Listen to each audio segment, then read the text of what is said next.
Restormel looks invincible, a perfect medieval circle on a hill. It wasn't. Parliament tried to garrison it in 1644 and lost it within days. So, why build a fortress shaped like a showpiece, then use it for views, venison, and very little battle? That's the puzzle hiding in these walls.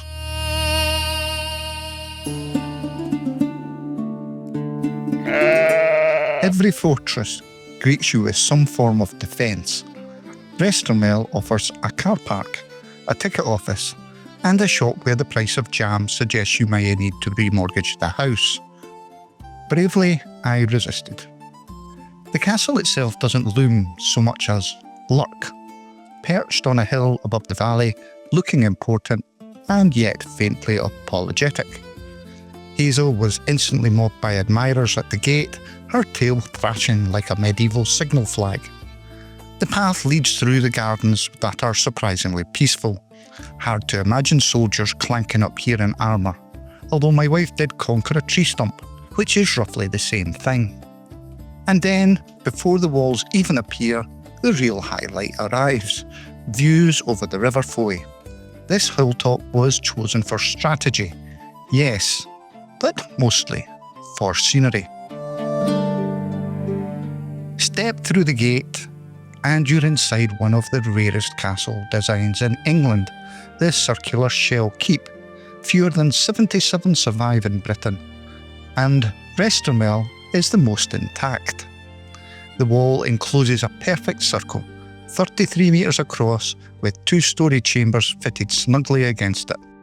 Edmund, Earl of Cornwall, rebuilt it in the 1270s as a ducal palace. This was no longer a fortress bracing for a siege, but a residence with all the comforts of power: a great hall, a solar, kitchens, and even a chapel. The windows here were generous, letting in light and valley views. Luxurious, yes, though tactically unwise. Hazel, however, had no such concerns and demonstrated just how easily a window could be breached. At ground level, the rooms feel oddly domestic. Fireplaces line the walls, the courtyard, once bustling with servants, and chambers opened into another room in a pattern far more extravagant than the drafty timber halls of the earlier centuries. Edmund even shifted his administration here from Launceston, tying Restormel directly to the Cornish tin trade and the stanary courts of Lostwithiel. By the mid-14th century, the castle had passed to Edward, the Black Prince. He repaired the buildings, landscaped a 300-acre deer park, and used Restormel as a retreat, a place for hunting and leisure rather than politics of war. The chapel above still carries a sense of that atmosphere. Its massive windows open onto the valley below, and even as a ruin it feels different to the rest, a space designed for more than shelter, where devotion came with a view.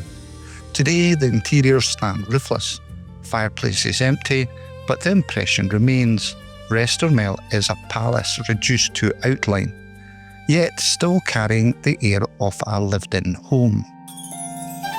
The climb to the parapet is mercifully short, though still long enough to justify a pause halfway up. Castles were not designed with health and safety in mind, or indeed with visitors of my fitness level. 10 steps in and I was already considering a will. These walls are sturdier than they look. Built in the late 12th and early 13th century, they've stood through storms, scavenging, and centuries of ivy. Up here, guards once patrolled the circuit, though I suspect most of their time was spent staring at the horizon and debating rainfall. From this height, the circle finally reveals itself. Looking down, the symmetry is obvious, impressive geometry if not particularly practical. Round walls may dazzle visiting nobles, but they do not make for easy kitchens. Medieval grandeur often came with a draught. Beyond the stone, the view stretches across the valley of the River Foy, picturesque today, but in the Middle Ages it was the artery of Cornwall's economy. The tin industry ran through this valley, enriching Lostwithiel, feeding the Duchy of Cornwall, and bankrolling Edmund, and later the Black Prince. From here, Edmund could survey his new administrative centre, where the prince could gaze across a 300-acre deer park. Hunting grounds first, fortress second. The parapet was as much about spectacle as defence. Imagine entertaining guests up here. Look at my deer park, my town, my river, and yes, my circle. It's perfect. It's less martial glory, more architectural bragging rights. And yet, Restormel did have its brief moment of war. In 1644, Parliament's troops occupied the ruin during the Civil War, patched a few walls and declared victory.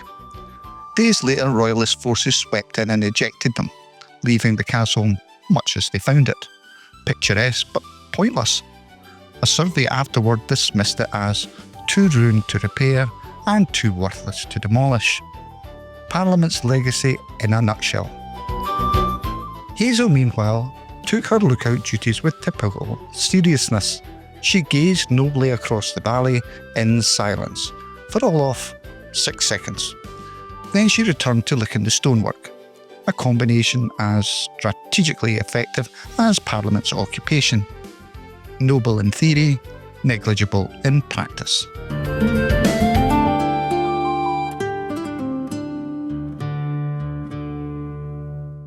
Every good castle deserves a moat. Restormel's, however, never held a drop of water. Instead, you get a dry ditch 15 metres wide and 4 metres deep, more obstacle course than water hazard. It was a common medieval choice, though one that seemed suspiciously like the builders ran out of plumbing. From the moat path, the castle looks even more theatrical. The curve of the walls is clearer, rising out the ditch like a stone drum. For medieval visitors, this approach would have been deeply impressive. You arrive below, look up, and immediately know who holds the power. Today, it mostly impresses the local dogs. Hazel, for instance, trotted the walls as if she'd been appointed warden, tail flying, nose twitching, deeply invested in the structural integrity of the grass. Circling the moat gives you the full measure of Restormel. Unlike Tintagel, it doesn't trade in myth. Unlike Luncasen, it wasn't a garrison, braced for endless conflict. Instead, it was a place disguised as a fortress, a circle of stone built to reassure, to host, and eventually, to ruin elegantly. The ditch is ringed by gardens now, softened by grass and wildflower. From here you see the ruin framed against the valley below. The shell keep still commanding attention even as the roof has long gone.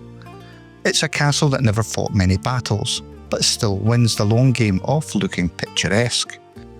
Walking a little further and the exit appears. You pass back through the gatehouse, across the moat bridge, and circle closes. The castle shrinks behind you, the gardens reclaim your attention, and the whole site reverts to a peaceful hillside. My final thought? Restormel is all about contradictions. A fortress that preferred comfort, a ducal palace that fell into ruin, a perfect circle that somehow outlasted centuries of neglect. Even as a ruin, it feels atmospheric, a place where history lingers, not in myth or legend, but in solid stone.